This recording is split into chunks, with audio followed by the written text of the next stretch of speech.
What up, y'all? Mr. Cruz here, the latest teacher you never had, back with another video. Today's video, we're actually going to be starting a series, and I'm going to be going through, kind of continuing on like the whole Kong drum designer. I'm going to be going through every single one of the drum modules in great detail so that y'all get a full understanding of its capabilities.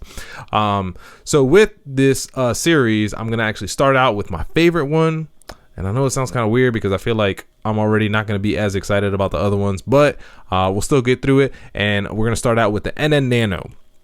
So for the sake of this tutorial, I'm just going to call it the Nano, because saying NN-Nano, this is literally like the third time that I'm recording this video. And a big reason is because I kept saying NN-Nano and I'm messing it up. So I'm gonna just say the Nano. So with the Nano, it's obviously modeled after the NN-XT advanced sampler, which is the dopest sampler that Reason has. I mean, it comes stock, and I think it's definitely way more advanced than any other sampler that I've ever encountered in other DAWs. I mean, I've only really worked with Logic and Pro Tools, but I feel like the NNX advanced sampler was like leagues beyond, and it's stock, so like that just says a lot about it. So they kind of condensed it, made a little micro version, and called it the Nano. All right, so with the Nano, really dope. Here's how we can do this. So let me see if I have another one here. All right, so let's say here, so pad 15, I have a synth tom. The way that we can use a Nano is we literally just take a sample, drag it, and drop it into the pad, and it's automatically going to change it to the Nano sampler. Other ways that we can utilize by dropping samples into it is if we open up one. So let me see, do I have another one that I don't think we do. Yo, why is it doing that? That's the second time that it's done that.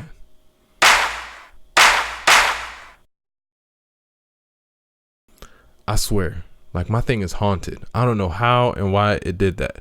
But let's continue. The other way that we can utilize dropping samples into the Nano is, let's say we pick one and we see that it's empty. So this is kind of like by default. We can select any one of these, I call them hit banks, any one of these hit banks or these hit lanes, and we can drop a sample into it. And the sample will drop into whichever one is selected at the moment. So let's say I pick one, let's go with,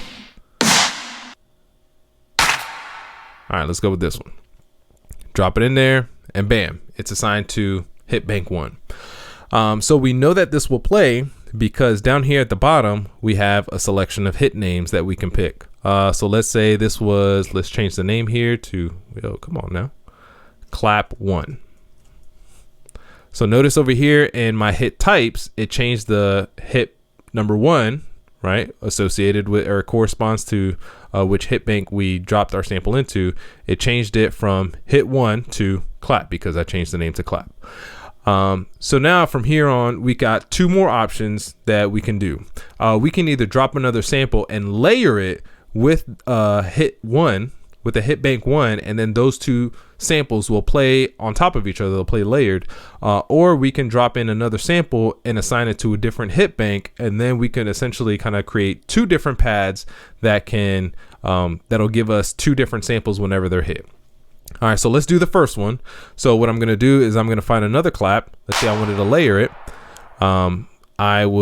So being that hit bank 1 is still selected, I'm going to go over here to where it says add layer, and I'm going to click. And so you see how hit bank 1 expanded by adding another lane. So I'm going to take that clap that I really liked, and boom, say I want to get my Scott Storch on. So now when I hit this pad, it's going to play both of the samples one on top of each other. Yo, why is it paying so hard though? Come on now. There we go. All right, so that's how we can do that. We can also, as I said, you can assign it to a different hit bank, and then you can have two samples that can play on two different pads.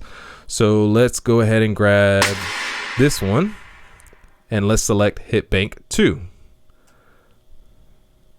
So now I have hit bank 2. So once again, if I hit this pad, it's only going to play hit bank 1 because that's the one that's it's assigned to. But let's say I wanted to hit it a different pad. So let's say I wanted to change it to hit bank 2. And I don't know, I can call this one clap 3. No, wait, clap 2. Dang, I'm switching names here. So now it'll play that other one. And of course, if you wanted to, you can go into drum assignments here, and then you can assign different drums. So let's see, this one's 13. Let's say if I wanted this one to also be 13.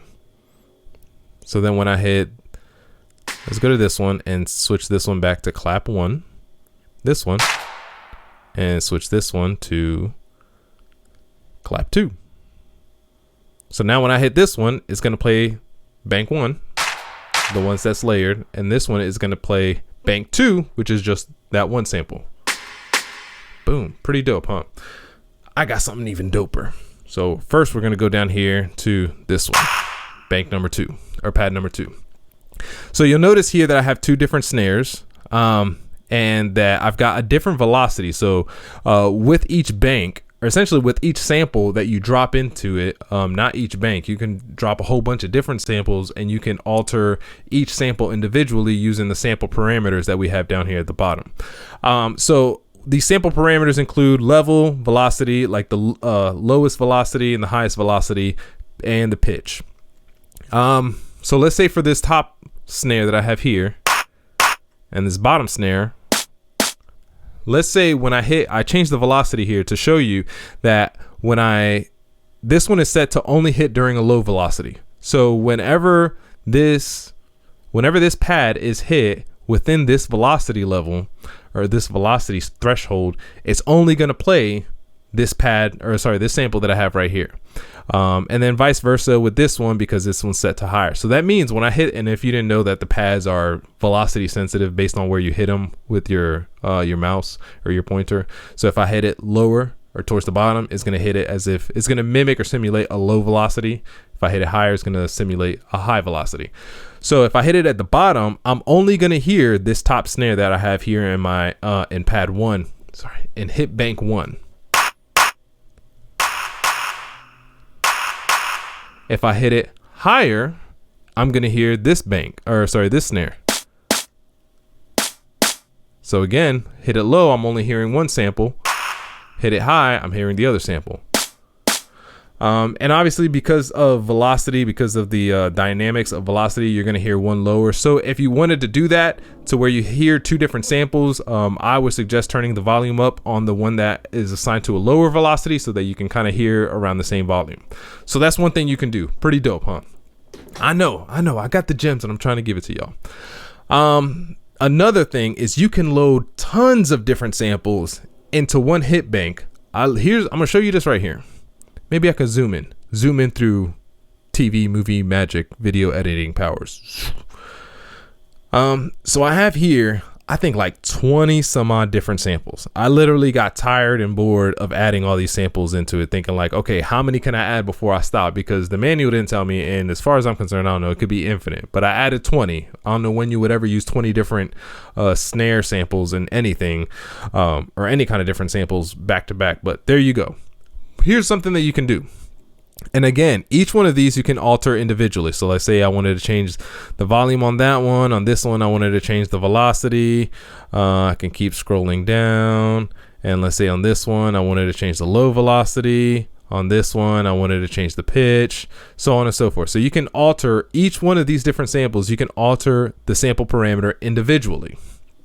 However, if let's say you wanted all of them to, you wanted to change the pitch on all of them at one time in one fell swoop. So you would just select the hit bank and then you select them all. So these little letters pop up and this M stands for multiple. That means that multiple samples that you have selected have different parameters. So if you alter one of those parameters, is going to alter that parameter, or whatever change you make to that parameter is going to make that same change to all of the samples that you have selected.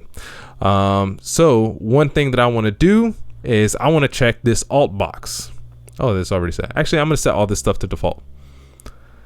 So hold control and then click, and it'll reset things to default. So I want to make sure that my alt box is selected. So what my alt box is going to do, and actually this is set to, I put 20 layers, so it's 20 layers. Actually, no, we'll leave that one the same. So 20 layers is right here. out of all these 20 some odd different samples that I have dropped in here, when I have this alt box checked, what it's going to do is all the samples that have that alt box checked, it's going to alternate between each and every one of those. If you remember one of my previous videos of the Kong Drum Designer, you can do that exact same thing with all of these different pads, using the quick edit button and then assigning them all to a different alt group or to the same alt group. So you can kind of do the same thing here, but inside the Nano. So now when I hit this pad, it's literally going to hit a different snare, or it's going to hit a different sample from that hit bank where we have dropped in 20 different snares. So check this out. Yo, tell me that's not dope. All right. And of course that's completely random. All right. Next up, over here, I have in this same sample, or in the same Nano, I've assigned 2 different timpani, actually the same timpani sound, the same timpani drum. The only difference is that I've changed the velocity so that only one is triggered at those 2 different velocities, and then I've also changed the pitch level. So this one is pitched at 0 and this one's pitched at -1. So the way that I've set it up is that if I hit it at a lower velocity, I'm gonna hear a lower pitch. If I hit it at a higher velocity, I'm gonna hear a higher pitch. Dope, huh? I know. I got the gems for y'all. All right. Lastly, over here, I have a Nano with 4 different, they're not different actually. 4 of the same hi-hat sound into 4 different hit banks. And for the sake of this, I've assigned them all. So I went into my quick edit and I assigned them all to the same drum sample, or sorry, to the same drum pad, so that whenever I hit this pad, it's going to hit each one of those different ones. And what I wanted to show you guys is here on the side where we have polyphony. You have 3 different polyphony types. You have full polyphony. That means you can hit any single, like 2 different ones can sound at the same time. You have exclusive, and then you have monophonic.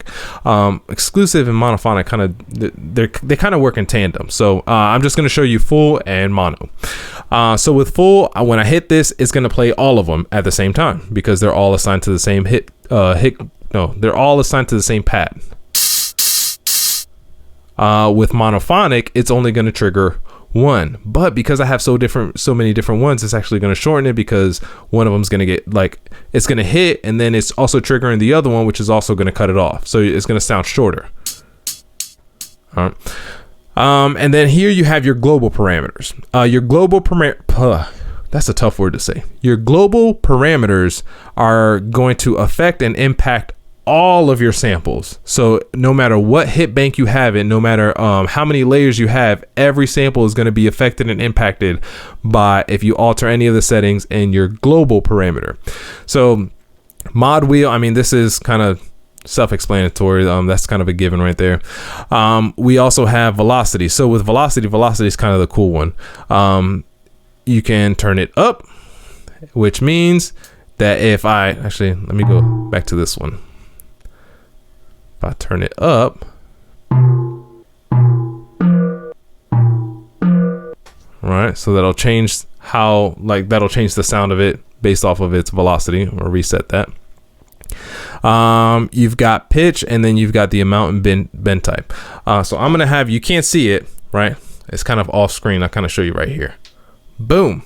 All right. So I've got my little, I got my little Akaya MPK Mini. So I'm gonna use the pitch bend to show you a little trick that we have here.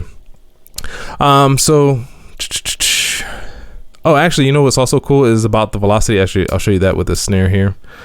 Not the snare, but the hi-hat. So I got kind of a lengthy open hi-hat sound. If I were to change the velocity, let's say to the start type. So if I change the start time later, that means the higher that I hit that velocity, the harder I hit it, the later that sample is going to start hitting. All right, let's turn it up a little bit more. See, so you kind of hear the difference. All right, there you can't hear it at all because I've gone too far. And of course you can also impact it with the level and whatnot, but I thought that was pretty dope. All right, so down here we have something called the pitch bend range. Let's actually go to the timpani, and let's delete one of these, remove that layer, so I only have that one timpani. So no matter where I hit it, it's gonna sound the same. So up here, I'm gonna move my pitch bend so that you can kind of see that it's being moved. So what I'm gonna do is I'm literally just gonna hit it and move the pitch bend and see what happens, right? Y'all know what happens, so you can anticipate what you're gonna hear. Now, let's say I wanted to have that pitch bend to go a lot higher. So in your regular NN-XT advanced sampler, you have that pitch bend range number scale that you can move up or down. So let's say in here, you have the exact same thing, except it's down here, it's called the pitch bend range. So when I turn this up, watch what happens to when I use my pitch bend wheel. Right? It increased the range that it goes from where you start that hit to where you start that pitch bend wheel to where you end that pitch bend wheel. And it's bipolar, so it works backwards too. So again, if I went back to normal, this is what it was at default. Right? There's not as much. And there, it's essentially, you can see down here when I stop, it's set to 1. Essentially, that means like it's at 0%. So it goes higher and it goes lower. So actually, that's another pretty dope thing. And that was kind of complex because you also have here your pitch, which this is also impacted by the amount. So let's say if we played around with this here, and this is actually super useful when you have a actually, let me turn because this is our pitch global parameter functions like the pitch bend wheel, but in a way it kind of automates it. All right. Let's see if I turn the amount up, pitch up, actually no, pitch down, and time, let's shorten the time.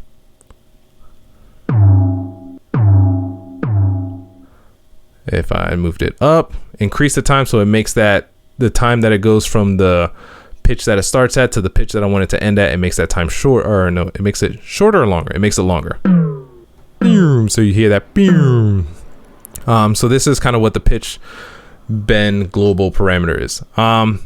So we're gonna stop it right there, and actually you actually have this is pretty familiar if you've worked with the NN-XT advanced sampler or any kind of other what attack and what your level does and what your decay does. And here you have a switch that you can change it from gated to a sloping one. So if you want your sound to fade, or if you want it to just completely cut off by the time that you release your finger from the pad. So there, man, we're gonna cut it off right there because I don't want this video to get too long because I got several more to make for you guys.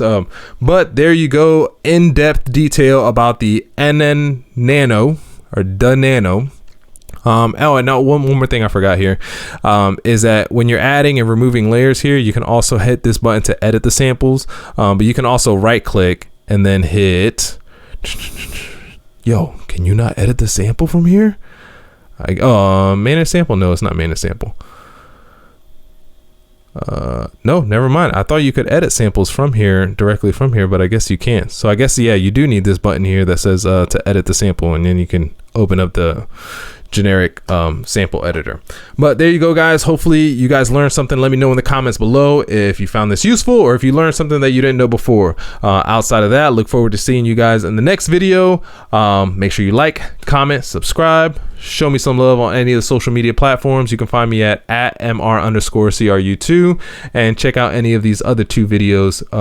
Not other two, but any of these other videos that you might find helpful. All right, Mr. Cruz out.